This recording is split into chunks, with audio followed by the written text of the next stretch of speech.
Handa ka na ba? Natatakot ka siguro. Tole experience. Ngayon, desidido na ako mag-upload. Kaya ngayon, magre-record na ako. Ngayon, pag-uusapan natin kung paano ako tinuli. Una sa lahat, gusto ko munang pasalamatan si Yats sa pagpayag na makakulab ko siya. Huwag na natin patagalin. Simulan na natin ang kwento. Halika at samahan niyo ako. Hoy, Azumi. Oh, bakit Yats? Ano kailangan mo? Hinahanap ka kasi ng papa mo. Bakit daw? Patutulian ka siguro. Ay, ganun ba? Salamat sa iyo, Yats, sa pagsabi sa akin. Walang anuman.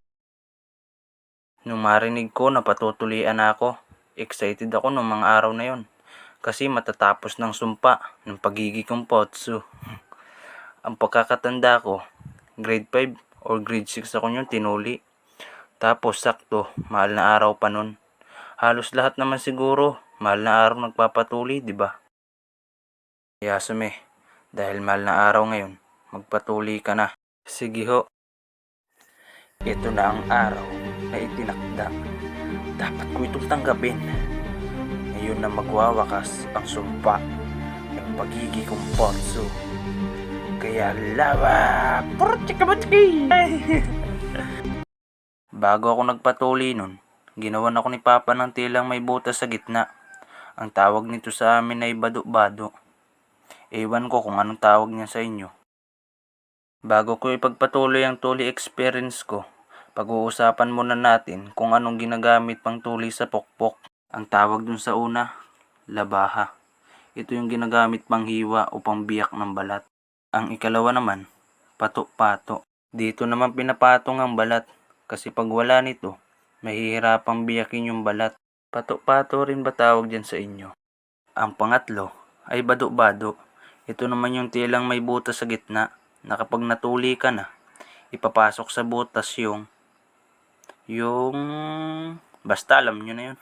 Pagkatapos ipasok, tatalian ng parang ganto. Pero bago yan talian, duduraan muna yan ng dahon ng bayabas ng inuya. Balik sa kwento. Pagkatapos ibigay sa akin ni Papa yung bado-bado, binigyan niya pa ako ng 3 pirasong pinilpig. Ibayad ko doon sa magtutuli sa akin. Pagkatapos nun, pumunta na kami sa magtutuli. Pagkarating namin, oo namin. Kasi kasama ko tropa ko. Tsaka may iba rin pumunta doon para tumingin. Nung nandun na nga kami, may sinabi sa amin ng magtutuli. Mga totoy, mauna na kayo sa ilog. Ibabad nyo na yung alaga nyo para lumambot yung balat.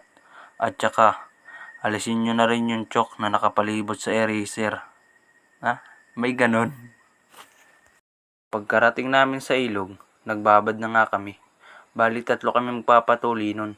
Yung isa kasi humabol lang siya nung madali na matapos yung tulian. Pre, masakit ba pag tinuli? Sabi ng pinsan ko, di daw masakit pag tinuli. Parang kagat lang daw ng langgam. Makalipas ang ilang sandali, dumating nang magtutuli sa amin.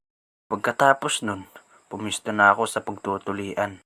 Sa aming 3, ako yung unang nagpatuli. Kasi nga, matapang ako, matapang. Totoy, nagpaalam ka ba sa magulang mo? Alam bang magpapatuli ka? Oho, handa ka na ba? Natatakot ka siguro. Pwede ka pang umatras. Ba't naman ako matatakot? Ituli lang yan eh. Matatakot lang ako kung si Crush meron ng jowa. Di, joke lang. Di ko yun sinabi. Hoy, tumingin ka lang. Huwag kang yuyuko. Kahit sinabihan na akong wag akong yumuko, yumuko pa rin ako. Ganun ako katindi. Tindi. Like tindi. Tindi. Pagkatapos nun akong tulian, anak ng kamuting hilaw. Sabi ng pinsan ko, itapon ko daw yung hawak kong dahon ng bayabas. Pero yung ginawa ko, alam niyo ba kung anong ginawa ko?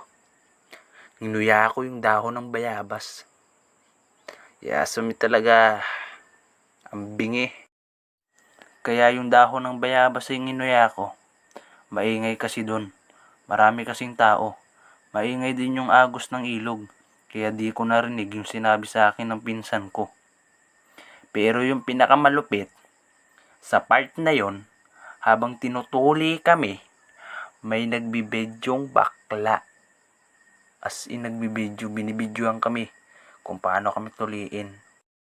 Hoy bakla, ba't mo kami binibidyohan? Ha? Ba't mo kami binibidyohan? Ha? Bago ito matapos, gusto ko ulit pasalamatan si Yats sa pagpayag na makakulab ko siya.